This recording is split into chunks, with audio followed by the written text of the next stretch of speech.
சோழன் நான் கோயிலுக்கு போயிட்டு வந்துறேன் அப்படின்னு சொல்லி நிலா சொல்ல, இரு நிலா நானும் வரேன் அப்படின்னு சொல்லி சோழன் சொல்ல, உங்களுக்கு இப்பதானே போன் வந்துச்சு சவாரிக்கு, நீங்க கிளம்புங்க, பக்கத்துல இருக்கிற கோயில் தானே, நான் போய்க்கிருவேன் அப்படின்னு சொல்லிட்டு நிலா கோயிலுக்கு போறாங்க. அங்க போனா கார்த்திகா கோயில்ல உட்காந்து தேம்பி தேம்பி அழுதுகிட்டு இருக்காங்க. ஏதாட்டமா நிலா கார்த்திகாவை பார்க்க, என்ன இவங்க அழுதுகிட்டு இருக்க மாதிரி இருக்கு அப்படின்னு சொல்லிட்டு நிலா பக்கத்துல போய் கார்த்திகான்னு கூப்பிட, வேகமா கார்த்திகா கண்ணெல்லாம் தொடச்சிட்டு, நிலா வாங்க நிலா எப்படி இருக்கீங்க அப்படின்னு சொல்லி கார்த்திகா கேட்க, என்ன கார்த்திகா கோயில்ல உட்காந்து அழுதுகிட்டு இருக்கீங்க அப்படின்னு சொல்லி நிலா ரொம்ப வருத்தப்பட்டு கேட்க, என் நிலைமை நினைச்சு அழுகாம என்ன பண்றது அப்படின்னு சொல்லி கார்த்திகா சொல்ல, சேரன் எல்லாம் சொன்னாரு, ரொம்ப வருத்தமா இருந்துச்சு, எனக்கு புரியுது உங்க நிலைமை என்னன்னு. மாமா கிட்ட சொன்னதை விட இப்ப நிலைமை எல்லாம் மீறி போயிருச்சு, கை மீறியே போயிருச்சு அப்படின்னு சொல்லிட்டு கார்த்திகா சொல்ல, என்ன சொல்றீங்க கார்த்திகா அப்படின்னு சொல்லி நிலா கேட்க, அவருக்கு நாளைக்கு கல்யாணம், அதான் இங்க உட்காந்து அழுதுகிட்டு இருக்கேன் அப்படின்னு சொல்லிட்டு கார்த்திகா சொல்ல, என்ன கார்த்திகா டிவோர்ஸ் இன்னும் கிடைக்கலன்னு சொன்னீங்க, டிவோர்ஸ் கிடைக்காம எப்படி கல்யாணம் அப்படின்னு சொல்லிட்டு நிலா கேட்க, அவரு ஒரு பொண்ணை காதலிச்சாரா, அந்த பொண்ணு இவரை காதலிச்சுச்சா, டிவோர்ஸ் எல்லாம் மேட்ரு கிடையாதுன்னு அந்த பொண்ணு சொல்லிச்சான், அதனால அந்த பொண்ணு கழுத்துல தாலி கட்ட போறாரு. என்ன கார்த்திகா இவ்வளவு ஈஸியா பேசிக்கிட்டு இருக்கீங்க, அது எப்படி, எந்த ஃபார்மாலிட்டி முடியாம எப்படி அப்படின்னு சொல்லிட்டு நிலா கேட்க,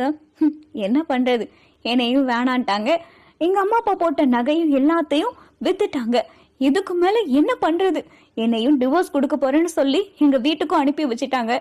இவருக்கு கல்யாணம்னு தெரிஞ்சு வருத்தப்படாம என்ன பண்றது, வீட்டுல இருந்தா ரொம்ப மனசெல்லாம் ஒரு மாதிரியா இருந்துச்சு, அதான் கோயிலுக்கு வந்து கொஞ்சம் நிம்மதியா இருக்கலாம்னு பார்த்தா, கோயிலுக்கு வந்தாலே அவருடைய ஞாபகமா இருக்கு, இந்த கோயில தானே எனக்கும் அவருக்கும் கல்யாணம் நடந்துச்சு அப்படின்னு சொல்லிட்டு கார்த்திகா பார்த்தா நிலா கிட்ட புலம்பி அழுக. அப்பதான் நிலா, கார்த்திகா கிளம்புங்க, உங்க வீட்டுக்கார் வீட்டுக்கு போலாம் அப்படின்னு சொல்லிட்டு நிலா சொல்ல,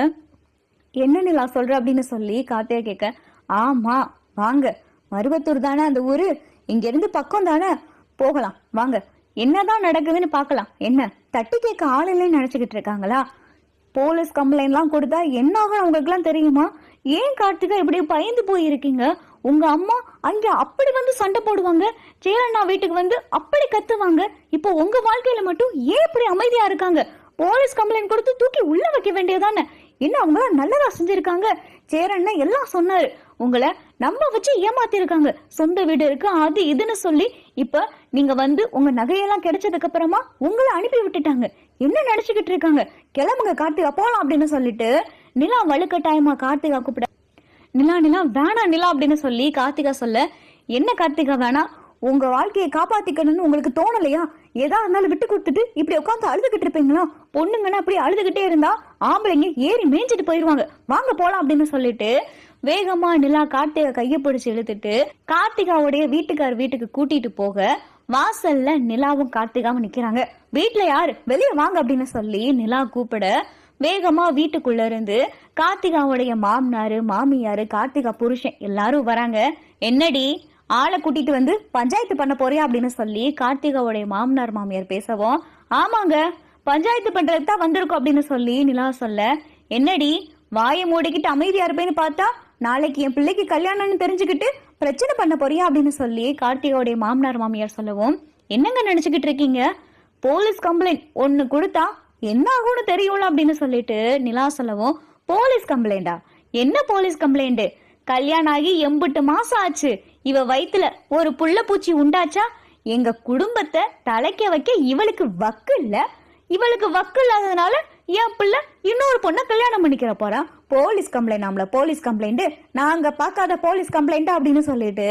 இங்க கார்த்திகாவுடைய மாமனார் மாமியார் பேச, ஆமா ஆமா ஊரை சுத்தி கடன் வாங்கி எல்லாருக்கும் பதில் சொல்லி போலீஸையே சமாளிக்கிற ஆள் நீங்க,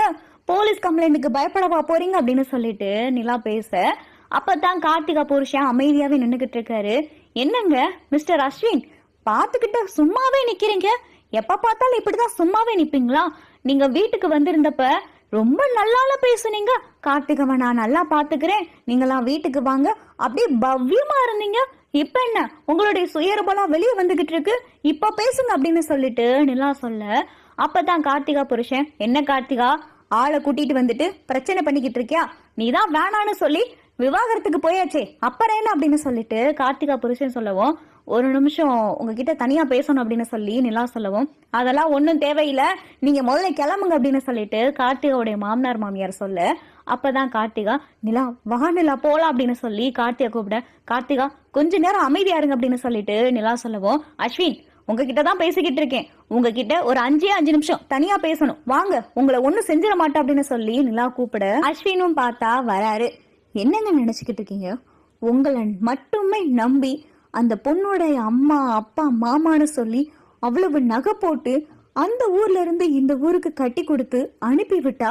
கொஞ்சம் கூட எதுவுமே மனசாட்சியே இல்லாம அந்த பொண்ணு கொண்ட அந்த நகையெல்லாம் வச்சு அனுபவிச்சுட்டு இப்ப அந்த பொண்ணையும் பயன்படுத்திக்கிட்டு நீ எனக்கு தேவையில்லைன்னு சொல்லி அனுப்பி விடுறீங்களே, என்னங்க இது? இதே இது உங்க கூட பிறந்த தங்கச்சிக்கோ அக்காவுக்கோ இப்படி நடந்தா பாத்துக்கிட்டு சும்மா இருப்பீங்களாங்க? நீங்க ஒரே ஒரு பையன்றதுனால என்னங்க அந்த எண்ணம் இல்லாம போச்சு உங்களுக்கு அப்படின்னு சொல்லி நிலா கேட்க, இங்க பாருங்க இதெல்லாம் ஒண்ணு என்கிட்ட பேச வேண்டாம், நீங்க கிளம்பலாம் அப்படின்னு சொல்லி அஸ்வின் சொல்ல, என்ன கிளம்பலாம், நானும் கிளிப்பிள்ளைக்கு பேசுற மாதிரி பேசிக்கிட்டு இருக்கேன் அப்படின்னு சொல்லி நிலா கண்ணத்தை சேர்த்து ஓங்கி ஒரு அறை விட்டுறாங்க. தொலைச்சிருவேன் தொலைச்சு,